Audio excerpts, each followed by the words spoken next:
Hello and welcome once again to cafetography.co.uk. Today we're taking a look at one of the most hotly anticipated lenses of 2014, the new Sigma 50mm f1.4 ART. 50mm lenses are the most popular fixed focal length lenses around. On a full-frame camera, they make excellent general-purpose lenses because 50mm is zoomed in enough to give you a good emphasis on the subject you're taking pictures of, but it's still just about wide enough for a wide range of other everyday shots, like landscapes. On a more common APS-C camera, 50mm is a lot more zoomed in, so it's a good focal length for portrait photography and getting an even tighter perspective on your subjects. Having a fast aperture like f1.4 means that this lens is great for low-light photography, shooting at nighttime or indoors, and also that fast maximum aperture can give you a very out-of-focus background, giving your pictures some serious depth. Another reason why 50mm lenses are so popular is that they're generally very easy and cheap to make. Back in the days of film cameras, they were very common as a kit lens.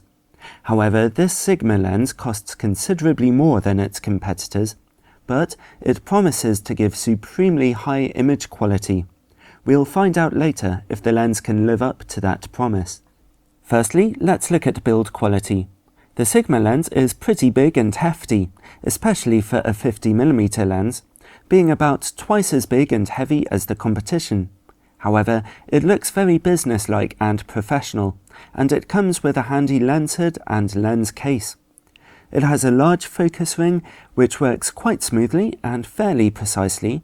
You can get very slightly smoother focus rings than this, but it's perfectly good in use. The lens has full-time manual focusing, so you can turn that focus ring anytime, and the large front element with its 77mm filter thread does not turn or extend as you change focus. The autofocus motor is reasonably fast and works very quietly. All in all, it's quite a simple lens, but built to a very high standard indeed. Let's take a look at image quality, first on a full-frame camera, in this case a 20-megapixel Canon 6D. With the lens wide open at f1.4, in the middle of the image, the picture quality is very sharp indeed, with very good colours and contrast, and nothing at all to sully the image quality. Let's look in the corners, which is where lenses like this normally struggle with softness and chromatic aberration. Impressively, we see neither. The corners of the image are also very sharp. Stop the lens's aperture down to f2 or f2.8, and the image quality tightens up even more, giving you perfect sharpness from the corners right back into the middle of the image. The lens stays very sharp indeed, even down to f16. So it's a pretty simple story. The Sigma 50mm f1.4 ART turns in an astonishingly sharp performance when used on a full-frame camera, with no apparent optical problems at all. There is a noticeable difference when you stop the lens's aperture down a little, but even at f1.4 we're dealing with an incredibly sharp piece of equipment indeed.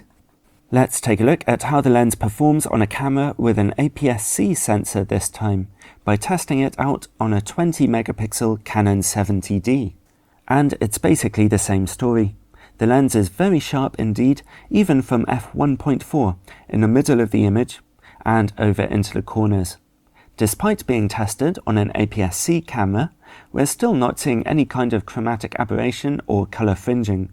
Stop the lens down to f2 for a touch more sharpness, and at f2.8 the image quality could not be any higher, including in the middle of the image.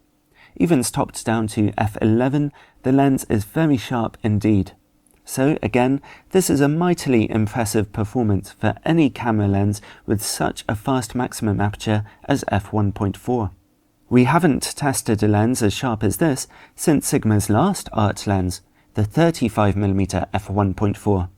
This lens can seriously deliver. Okay, let's take a look at lens distortion and darkness in the corners. Here the lens puts in another strong performance. It essentially shows no distortion at all. At f1.4 there is vignetting, but it's quite gradual and not very strong. Stop down to f2 and finally f2.8, and it finally goes away. This is a performance that's much better than average for this type of camera lens.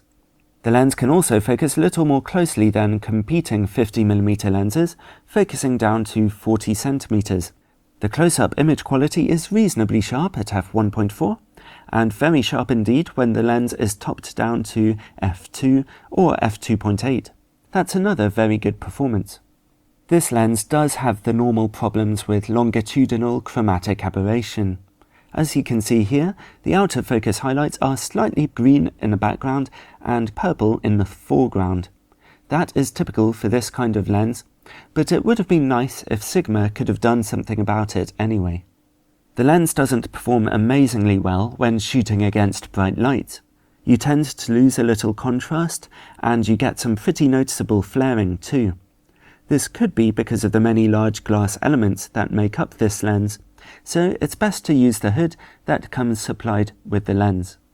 Finally, let's have a look at the quality of the out of focus backgrounds, or the bokeh. This lens can give you very out of focus backgrounds indeed, and the good news is that they're rendered well, looking quite nice and smooth in most photos.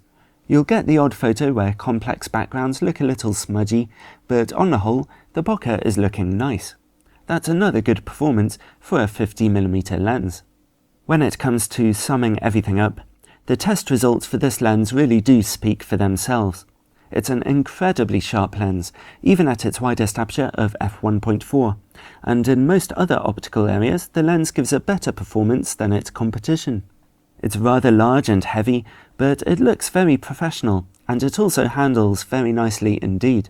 Sigma are really upping their game at the moment, engineering some very high quality lenses indeed. And this is another shining example of their impressive manufacturing expertise. It really is the best 50mm lens we've tested here.